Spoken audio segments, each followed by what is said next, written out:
잘못 조리하면 독이 될 수 있는 위험한 음식이 있습니다. 꿀이나 캐슈넛과 같은 일상적인 음식도 특정 조건에서는 해로울 수 있습니다. 일부 제품을 먹기 전에 이러한 사실을 알아두세요.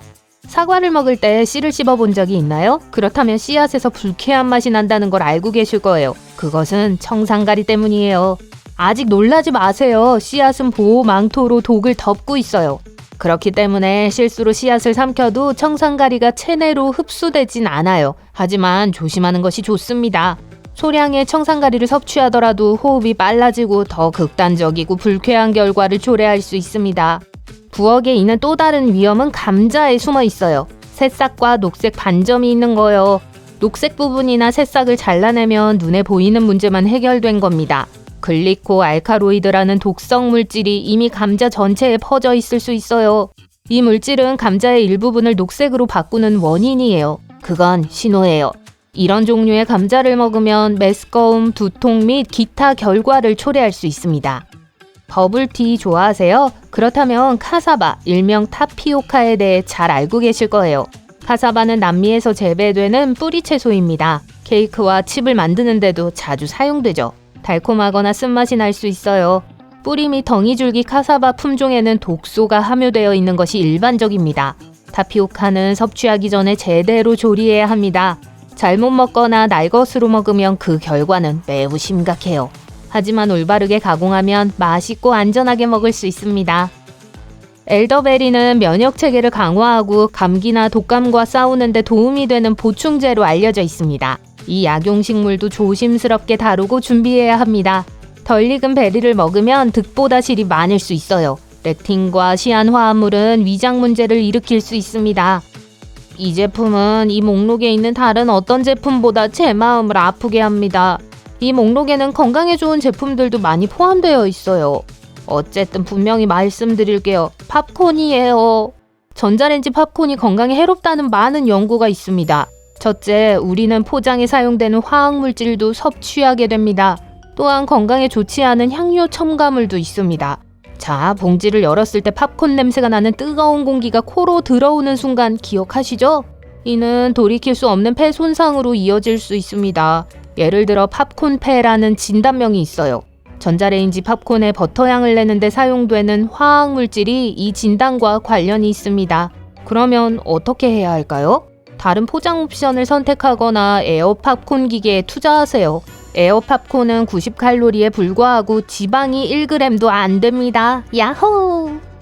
6번은 꿀입니다. 꿀이란 달콤한 액체로 농담이에요. 하지만 천연꿀을 티스푼 이상으로 먹으면 위험하다는 거 알고 계셨나요? 그것은 피롤리지딘 알칼로이드라는 독소를 가지고 있어요.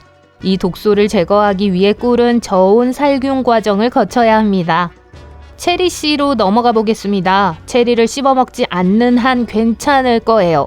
그러나 이 씨에는 프루스산이 포함되어 있으며 이는 유독하다는 걸 명심하세요. 아키 과일은 어떤가요? 자메이카의 국가 과일이에요. 덜 익은 아키에는 하이포글리신이라는 독이 들어있는 것으로 밝혀졌어요. 아키 과일을 먹으려면 완전히 익은 상태여야 해요. 즉, 이 과일은 저절로 열려야 합니다. 일단 수확할 준비가 되면 열매가 활짝 열립니다.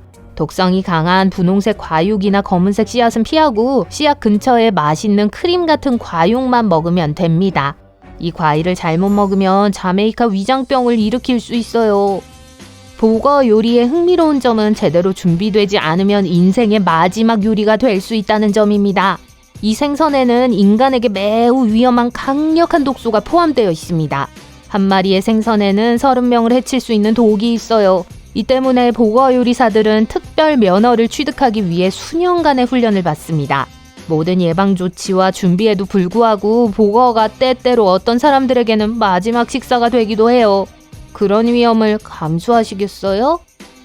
완벽한 간식 캐슈. 캐슈넛은 날 것으로 먹으면 매우 위험할 수 있습니다.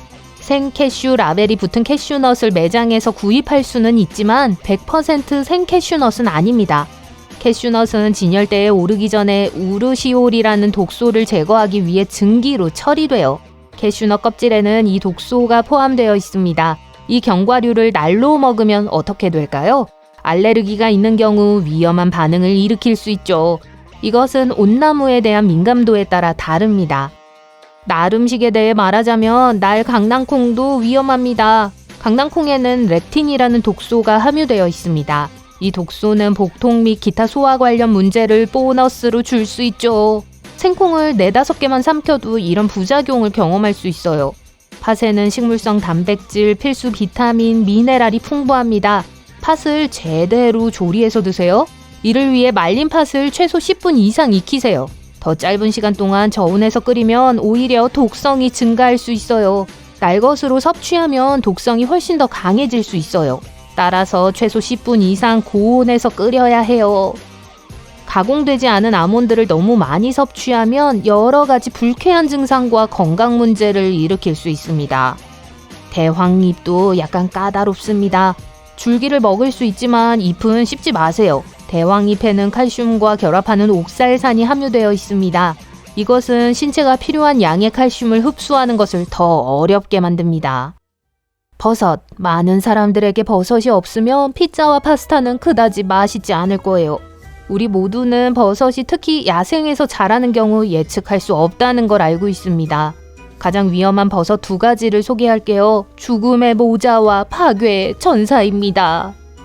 스타프루트는 신장이 약한 사람에게는 위험한 선택입니다. 신장이 약하다면 먹지 않는 게 좋아요. 신장이 정상적으로 기능하면 스타프루트에 포함된 독소를 걸러낼 수 있어요. 그렇지 않으면 독소가 남아서 신장에 문제를 일으킬 수 있습니다. 다음 제품은 너트맥입니다. 고소한 향이 아주 좋다고 생각해서 모든 곳에 넣기 전에 제 말을 좀 들어보세요. 소량의 너트맥은 괜찮고 건강에 좋지만 한 숟가락을 먹으면 문제를 일으킬 수 있어요. 2티스푼만 먹어도 중독됩니다. 참치 통조림은 생명의 은인이 될 수 있어요. 가격이 비싸지 않고 좋은 단백질 공급원이며 참치 통조림의 도움으로 맛있는 식사를 빠르게 준비할 수 있죠. 양상추, 빵, 그리고 몇 가지 재료만 있으면 익힐 필요도 없습니다. 그런데 일주일에 3번에서 5번은 어떨까요? 그러면 수은 중독이라는 부작용이 발생할 수 있습니다. 이는 섭취하는 음식의 양과 종류에 관련이 있습니다. 참치 통조림에는 수은이 포함되어 있기 때문에 너무 많이 먹으면 수은 중독으로 이어질 수 있어요. 의학 전문가들은 모든 종류의 생선에는 어느 정도의 수은이 함유되어 있지만 그 수치는 생선 종류에 따라 다르다고 말합니다. 예를 들어 참치 통조림에는 상대적으로 높은 수준의 수은이 함유되어 있습니다. 분명히 해산물은 두뇌와 건강에 필수적인 오메가3 및 기타 성분의 훌륭한 공급원입니다. 전문가들은 안전을 위해 수은 함량이 낮은 해산물을 선택하라고 조언해요. 이와 관련된 흥미로운 사실이 있어요. 오메가3 지방을 최대한 섭취하려면 기름이 아니라 물에 담겨있는 참치 통조림을 선택하세요. 기름으로 포장된 참치 통조림은 기름이 참치의 천연 지방과 섞여요. 캔을 따서 기름을 빼면 생선의 오메가3 지방산도 일부 배출됩니다. 하지만 물과 기름은 섞이지 않습니다. 물로 포장된 참치는 오메가3 지방을 잃지 않습니다. 캔을 개봉한 후 오일과 드레싱을 추가하면 됩니다.